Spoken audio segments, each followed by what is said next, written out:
Le climat social qui se tend et qui se tend aussi dans les hôpitaux, eh bien on va en parler aujourd'hui avec Jean-Marie Le Guen qui est conseiller de Paris. On va évidemment parler du président de la République qui va s'exprimer à 2 reprises et de l'ancien président de la République qui s'exprime beaucoup aussi actuellement.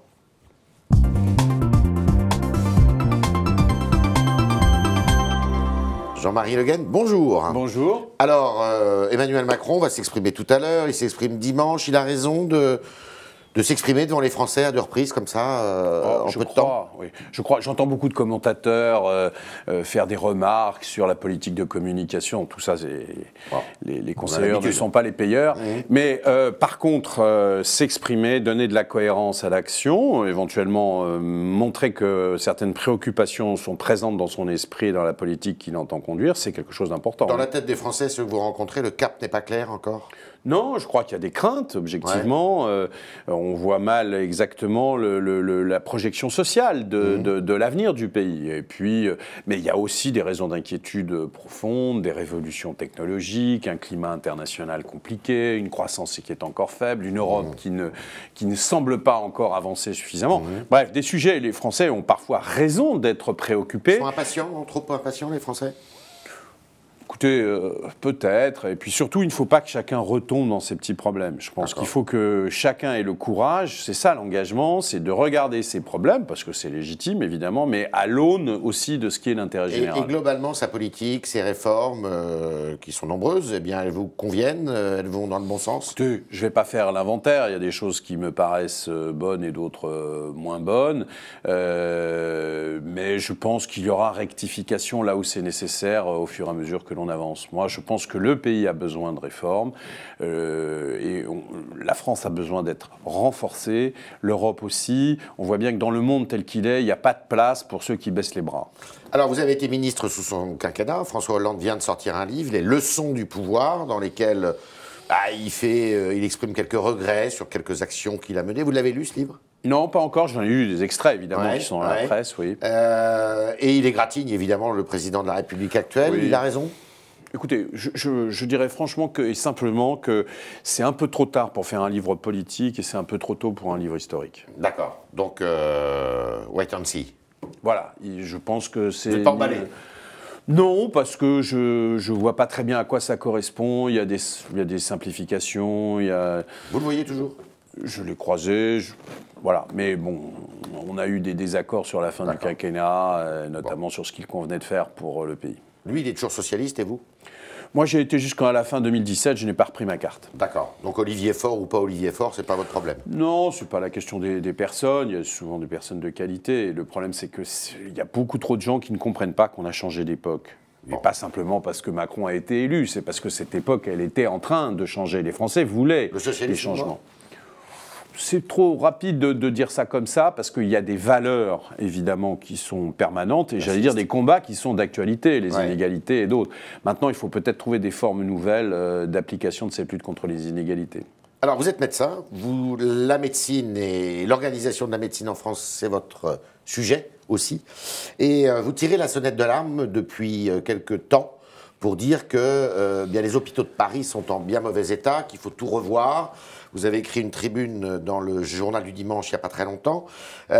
Vous alertez les pouvoirs publics là parce qu'il y a une crise qui se profile. Oui.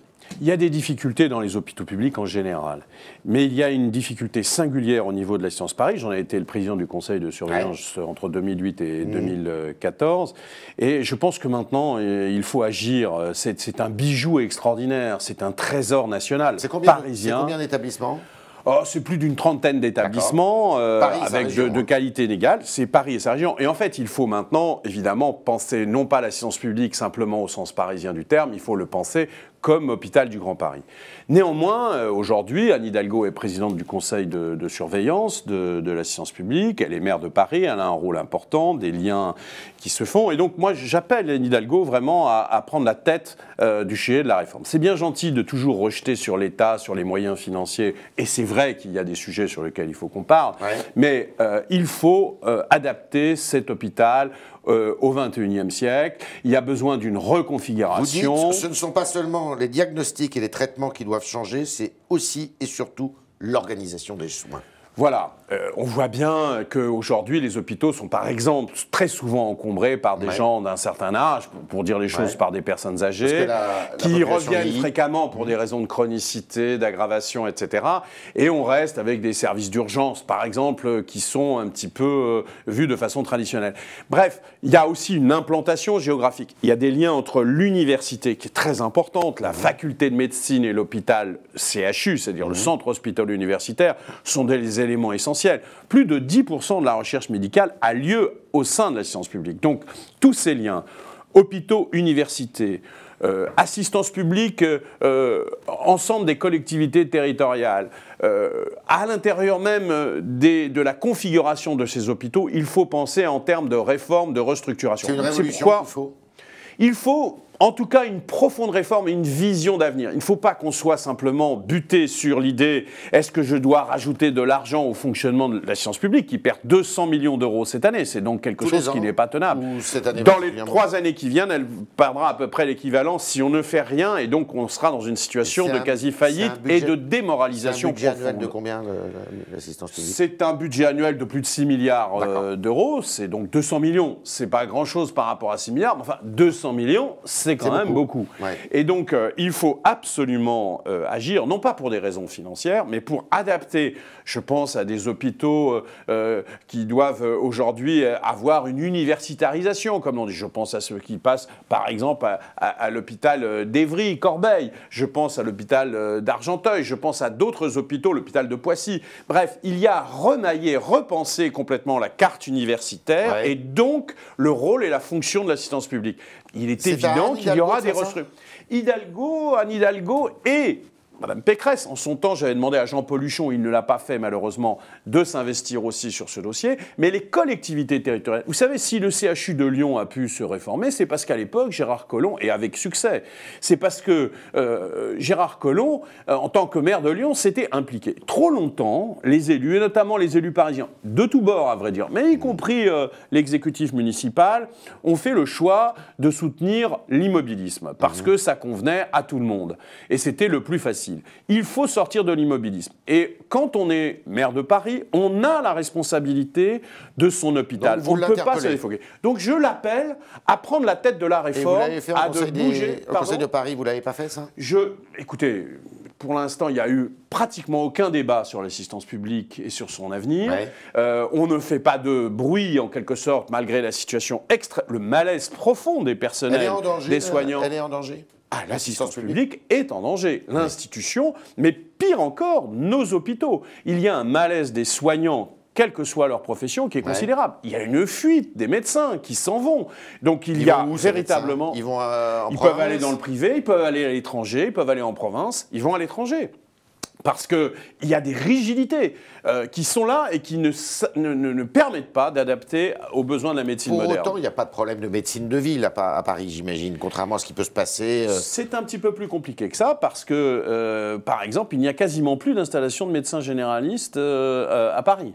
Parce que le prix de l'immobilier, le niveau des remboursements, je ne rentre pas dans les détails, j'avais fait en tant qu'adjoint au maire à la santé il y a 5-6 ans des accords avec les systèmes HLM de façon à permettre à des médecins de venir s'installer dans des quartiers. Donc il y a encore... c'est pas encore totalement visible, mais ça va le devenir. Mais il y a un problème d'ailleurs d'une façon générale d'organisation des liens entre l'hôpital et la médecine de ville. Vous avez raison de le souligner. Et donc il faut repenser tout ça. Il faut faire l'hôpital, le grand CHU parisien du XXIe siècle. Le grand CHU du Grand Paris. Le grand CHU alors? Eh bien, c'est sans doute moins une pyramide un peu bureaucratique comme elle est aujourd'hui, mais quelque chose qui est plus en réseau. C'est quelque chose qui est très connecté avec l'université, mais qui en même temps prend en charge les soins de proximité. Il faut abattre les murs entre l'hôpital et la ville. Il faut permettre que, à la fois au niveau, j'allais dire, du chemin du patient, mais aussi au niveau des professionnels, il y ait une continuité entre la ville et l'hôpital. Il faut que chacun fasse un pas vers l'autre. On devrait pouvoir imaginer, par exemple, que les hôpitaux servent d'appui, en quelque sorte, à une médecine de ville qui fonctionnerait avec plus de liberté, plus de souplesse, mais plus de connexion à l'hôpital. Vous connaissez l'observation de chacun. Quand on va aux urgences, on est effrayé de voir qu'il y a, je dis n'importe quoi, mais la moitié, les 2/3 qui n'ont rien à faire là, parce qu'en fait, ils pourraient très bien être soignés ailleurs. Il y a engorgement de ces urgences. Alors, vous avez raison, et c'est pour ça qu'il faut sans doute, par exemple, quand on sait qu'on a des personnes âgées très fragiles, avoir une entrée particulière pour ces personnes âgées très fragiles. Lorsque on a des événements qui tiennent lieu à des grands accidents de la voie publique, c'est d'ailleurs souvent le cas dans les grands hôpitaux, mais il faut sans doute dédier aussi plus d'espace à une réception. La vie moderne est faite que les gens sont plus isolés, les médecins de famille sont à la fois moins présents et moins sollicités. Non pas qu'il n'ait pas de travail, mais il y a moins ce lien entre le patient et le médecin de famille, comme l'on dit. Donc il faut recréer des liens nouveaux. Ça peut être à travers des réseaux sociaux, ça peut être aussi dans des implantations géographiques. Je pense que la fracture entre l'hôpital, la fracture géographique, quasiment physique, entre l'hôpital et la ville doit tomber. Il faut faire baisser les murs de l'hôpital et permettre une continuité à la fois des professionnels et des soignants. On vit de plus en plus vieux. Est-ce que la PHP est adaptée, je dirais, à l'accueil justement de toutes ces personnes qui, elle a fait des gros progrès. Du mal à rester seule. Elle a fait des gros progrès. Il y a un dévouement et des compétences extraordinaires, mais il y a toujours encore à progresser. On voit bien. Moi, je suis président du conseil de la Pitié-Salpêtrière. On va la semaine prochaine travailler sur la manière dont on assure le suivi des patients diabétiques. Il y a un service d'exception en matière de suivi du diabète, mais on voit bien que on ne peut pas. La question n'est plus d'hospitaliser les gens. La question est de les traiter lorsqu'ils sont encore en ville, de permettre le chemin entre leur domicile, là où ils sont bien, et l'hôpital, s'il y a un moment technique sur lequel il faut intervenir, et le lien avec les soignants qui doivent suivre la personne en ville. Alors aujourd'hui, vous tirez la sonnette d'alarme. Qu'est-ce que vous allez faire pour alerter la conscience des élus, et notamment de Mme Hidalgo? Je prendrai peut-être des initiatives. J'attends qu'elle réponde à la fois aux documents que j'ai publiés. Elle est présidente du conseil de surveillance. Elle connaît la situation très grave de cet hôpital. Moi, je ne voudrais pas que ça devienne encore une bataille classico-classique, mais triste finalement, entre c'est pas moi, c'est l'autre, etc. Lorsqu'on est responsable d'un exécutif municipal, lorsqu'on est responsable d'un exécutif régional, Madame Pécresse, eh bien on doit se saisir de cette question. Ne faisons pas comme sur les circulations où le renvoi des responsabilités réciproques n'aboutit à rien si ce n'est à des dysfonctionnements. Il y a une menace de grève ? Vous savez, la conscience des personnels de l'assistance publique ils savent d'abord qu'il faut parler. Mais c'est pour ça que moi, parmi d'autres, je veux porter la parole de ces soignants pour dire il y a une urgence à traiter cette question, mais avec une vision de long terme. Il faut une réforme durable. Il ne faut pas simplement colmater par des petits biais financiers, que ce soit dans le sens de l'austérité ou au contraire de la dépense. Il y a urgence à l'assistance publique, les hôpitaux de Paris, c'est Jean-Marie Le Guen qui le dit, et on continue avec lui et Jérémy Pontieux avec vos questions, chers internautes.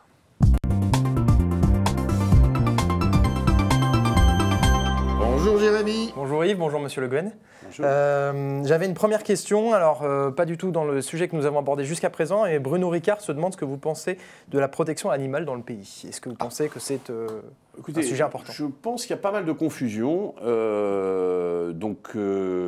il faut évidemment avoir une approche de dignité et j'allais dire d'humanité au sens où l'homme n'est pas là pour faire souffrir qui que ce soit et certainement pas les animaux. Un respect de l'environnement, ça fait partie. Mais en même temps, il y a parfois un anti-humanisme dans cette cause animale qui me gêne. Patriote 94 qui s'interroge donc sur les municipales en disant que le PS a pas mal de villes malgré la défaite de 2014. Est-ce que vous n'avez pas peur malgré tout qu'à terme LREM remplace tous les fiefs PS? Écoutez, je pense qu'aujourd'hui, la situation politique est très fragmentée. J'appelle les élus socialistes à faire des choix politiques qui vont dans le sens d'ailleurs des intérêts municipaux et notamment de s'écarter de cette gauche radicalisée qui ne vient pas dans les conseils municipaux pour gérer mais pour porter des revendications. Madame Hidalgo, si elle est candidate à sa réélection, vous serez derrière elle? J'attends de savoir d'abord si elle est candidate et avec qui. Ouais. Moi, je n'irai pas, évidemment, continuer à courir derrière M. Hamon qui court de M. Mélenchon, qui court derrière M. Besancenot. Je pense qu'on a vu les limites de ce type de fonctionnement. Vous pourriez être derrière un candidat En Marche, par exemple, à Paris? Non, je ne cherche pas à être derrière qui que ce soit. Je souhaite que ça aille mieux. Par exemple, on parlait de l'assistance publique des hôpitaux de Paris. Je pense qu'il faut traiter les dossiers au fond. Vous serez candidat à votre réélection? Non, je ne serai pas candidat. Vous arrêterez J'arrêterai mon rôle d'élu de Paris en 2020, oui. Une question toujours du Patriote 94 sur le Figaro.fr qui, lui, va dans votre sens, dit que les hôpitaux publics s'américanisent, c'est ce qu'il dit. Je sais, j'ai vécu là-bas, il fallait voir l'état des hôpitaux publics à Brooklyn. Est-ce que vous pensez que c'est vers là qu'il y a un risque qu'on se dirige vers cette situation? Non, je pense qu'il y a encore un engagement moral, des principes fondamentaux. Ce monsieur sait très bien que quand on arrive aux États-Unis, il faut payer d'abord. Faut payer d'abord. On demande votre carte d'assurance ou votre carte bleue. C'est pas du tout le cas dans les hôpitaux français et les hôpitaux de la science publique. Mais s'il y avait une paupérisation, s'il y avait un découragement, s'il y avait une absence de futur donné à ces hôpitaux, alors on prendrait un très mauvais chemin. Hein. Et là, il y aurait effectivement, vraisemblablement, par défaut d'esprit de service public, la création d'une médecine et des hôpitaux à double vitesse. Je ne le veux pas. Et donc, pour cela, il faut qu'il y ait une capacité de porter un projet de réforme. Autre question, toujours de Patriote 94, très actif. Il se demande pourquoi en France on a tant tardé pour développer la médecine ambulatoire ultra développée en Suède, par exemple, dit-il.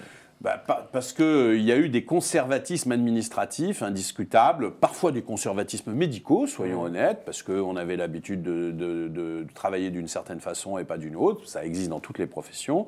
Voilà. Le sujet existe aussi en région parisienne sur la médecine ambulatoire. Ah oui, qui consiste à aller à l'hôpital et à rentrer chez soi le soir. Hein. C'est ça. Oui, il y a du retard mais il y a une révolution qui est en train de se faire, si vous voulez, un allègement des procédures médicales, que ce soit la chimiothérapie, l'intervention chirurgicale. Et on fait des choses beaucoup plus ciblées, beaucoup plus light, pour m'exprimer en bon français, qui font... Voilà. qui font qu'il y a indiscutablement une transformation là aussi. Moi je vois quand je discute avec certains responsables politiques, pour eux l'hôpital c'est encore l'hôpital du 19e siècle. Si on n'est pas couché sur un lit, c'est qu'on n'est pas soigné. Alors que aujourd'hui le bon hôpital c'est un plateau technique de très haut niveau avec des interventions très ciblées, les plus légères possibles. Ce n'est plus du tout cette vision caricaturale portée par certains. Alors, dernière question, alors sur un autre sujet, il y a un audit externe du Grand Paris qui a été demandé mardi par 7 départements franciliens et la région Île-de-France. Arnaud K nous disait, plutôt que d'entreprendre une vraie rénovation du RER B, il continue les délires du Grand Paris. Comment convaincre notre internaute? Quelle est votre position par rapport à ça? Écoutez, je vais être très franc. Moi, je ne me retrouve absolument pas dans ce syndicat des élus départementaux d'Île-de-France qui ne sont là que pour défendre leurs prérogatives, si ce n'est leur poste, avec une vision totalement... Ils ne s'entendent que pour se défendre contre la réforme, mais ils n'ont jamais été capables véritablement de se coordonner. Et surtout, c'est des doublons. Et on en a assez des doublons. Donc je pense qu'il faudra simplifier les choses. Il faut aller vers le Grand Paris. Mais nous y sommes. Il n'y a que la représentation institutionnelle qui ne fonctionne pas. Qui épouse la région ou qui épouse une autre forme? Je serais prudent. Je pense qu'il faut aller au-delà de ce qui existe aujourd'hui. Je pense qu'il faut inclure évidemment les zones de développement que sont les grands aéroports, que sont Saclay, etc. Après, comment les territoires les plus ruraux, il y en a dans l'Île-de-France, voilà, par exemple, ou le nord du Val d'Oise, ou l'ouest des Yvelines, veulent-ils être traités? Moi, personnellement, je crois qu'ils doivent être dans le Grand Paris, parce que je pense qu'il y a aujourd'hui une dialectique entre le territoire rural et le territoire urbain. Mais voilà, j'ai l'impression que si on les met dehors, ils ne seront pas contents, mais si on les met dedans, ils ne le seront pas non plus. Donc j'attends qu'ils prennent position. Voilà, c'était Jean-Marie Le Guen ce matin au Talk du Figaro. Merci Jean-Marie Le Guen. Merci Jérémy d'avoir été le médiateur de nos internautes. Et puis à demain pour de nouvelles aventures.